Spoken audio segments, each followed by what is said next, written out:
Bonjour les amis, je suis Sébastien Hans, à l'initiative du projet Shenlong Institute, le premier site de e-learning entièrement dédié à l'enseignement de la pharmacopée chinoise. Alors, je voulais profiter aujourd'hui de cette belle journée et de cette balade en famille au bord du lac pour vous raconter une histoire légendaire, extraordinaire, concernant une plante médicinale, une racine, qui est largement utilisée en pharmacopée chinoise. C'est Dangwei. Alors quand je dis Dangwei, tous les gens qui connaissent la pharmacopée chinoise vont dire « Ah oui, Dangwei, on connaît. » En effet, cette plante médicinale est largement utilisée dans la pratique de la médecine chinoise pour renforcer les organismes, pour traiter les femmes, les problèmes menstruels, de règles, pour renforcer des gens qui sont très affaiblis, nourrir le sang et faire circuler le sang. Alors, il y a une légende qui est issue d'une minorité chinoise, les Bei, dans la Chine du Sud, il y a très très longtemps, qui racontait pourquoi Dangwei s'appelle Dangwei, et en même temps qui racontait les propriétés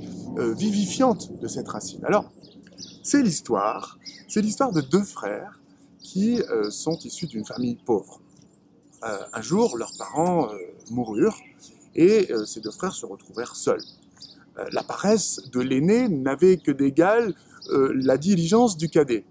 Et à la mort de leurs parents, l'aîné mit le cadet à la porte et prit tous les biens de leurs parents. Il a juste laissé au cadet un arc et des flèches. C'était l'arc et des flèches de leur père qui avait l'habitude de se promener dans la montagne pour chasser avec. Alors un jour, le cadet se baladait dans la forêt avec cet arc et ses flèches et il vit sur la branche d'un châtaignier un magnifique faucon. Alors il a eu l'idée de prendre son arc, prendre sa flèche, prêt à tirer, il vise, et d'un coup, le faucon, qui parlait la langue humaine, lui dit « Mais non, mon bon chasseur, je t'en supplie, ne me tue pas. Ma mère a besoin de moi, elle est aveugle, et je dois chasser pour elle et la nourrir. Alors, si tu ne m'épargnes, je te promets, je te fais un cadeau de graines d'herbes médicinales merveilleuses. » Alors le cadet, sur coup, il était vraiment très surpris, et il rangea aussitôt son arc et ses flèches, et répondit au faucon « Ne t'inquiète pas, mon cher faucon, je ne vais pas te tuer, je t'épargne, tu peux aller chasser et apporter à manger à ta mère, je n'ai pas besoin de ton cadeau, il n'y a pas de problème entre nous. » Mais le faucon, avant de s'envoler, cracha une sorte de gros caillot de sang rempli de graines de plantes médicinales. Le cadet récupéra des graines et rentra dans sa chaumière. Il eut l'idée de les semer dans un champ ensoleillé près de sa chaumière, et 3 jours plus tard, quelques pousses sortirent de terre. 3 jours encore plus tard, ces pousses se transformèrent en tiges plus solides. Et quelque temps plus tard, de magnifiques fleurs rouges, couleur sang, s'épanouirent. Alors, le cadet eut l'idée de récupérer quelques-unes de ces fleurs et de ces racines et de manger une racine. Rapidement, son teint devint éclatant. Rapidement, il retrouva des forces incroyables. Alors, comme il était animé d'une bienveillance incroyable, ce cadet eut l'idée de distribuer plein de racines à tous les villageois. Les villageois mangèrent les racines, et très rapidement, ceux qui étaient malades guérirent. Et ceux qui n'étaient pas malades recouvrèrent également leurs forces.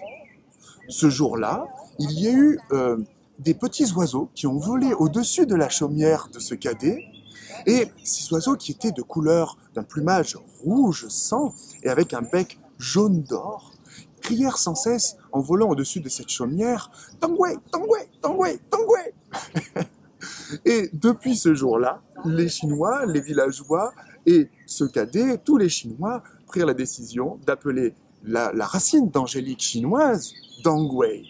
Alors, mes amis, ça me paraissait vraiment intéressant parce que tout le monde connaît Dangwei dans le milieu de la pharmacopée chinoise, mais personne ne sait d'où vient le nom de Dangwei. Alors, je voulais vous raconter cette petite légende, et pour ceux qui ne connaissent pas la pharmacopée chinoise, par exemple, les acupuncteurs qui ne pratiquent pas la pharmacopée chinoise. Alors, si toutefois vous avez envie d'étudier la pharmacopée chinoise, d'apprendre toutes les propriétés des plantes médicinales dans le détail avec les textes classiques, n'hésitez pas, rejoignez-nous à Shenlong Institute avec les cours de e-learning et de manière très simple et très agréable chez vous, vous pourrez étudier en détail, à votre rythme, toutes les plantes de pharmacopée chinoise et surtout savoir comment les ordonner et les prescrire auprès de vos patients.